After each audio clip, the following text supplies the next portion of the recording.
Hello guys, in today's video I'm going to show you how to manage the app permissions in your ZTE Blade V70 Vita.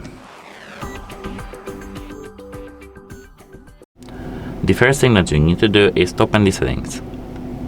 Now scroll down to the apps over here, and now once you see apps, you need to just here tap CO49 applications.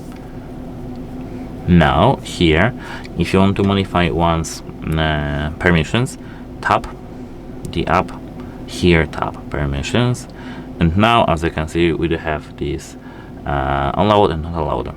Apart from here going to the individual applications and modifying the permissions one by one, we can go back and go to the security and privacy option. Scroll down till you see where is that.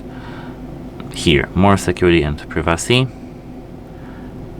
No, it won't be here. Wait, I need to find that option because here they have something called permission manager, and I need to just here tap it. Here, privacy, permission manager, and now permission manager is here. As you can see, we have body sensors, 0 of 0 apps allowed, calendar, call logs, camera, contacts, files, etc. Just find the permission you want to manage. For example, let it be nearby devices, and now as I can see we have allowed Android Auto, Android System Intelligence, Google and settings, but not allowed Chrome, DTS Sound, Google Play Store, Google TV, Maps, etc. If you want to give once this permission, tap allow, go back. And that's how it works. Goodbye!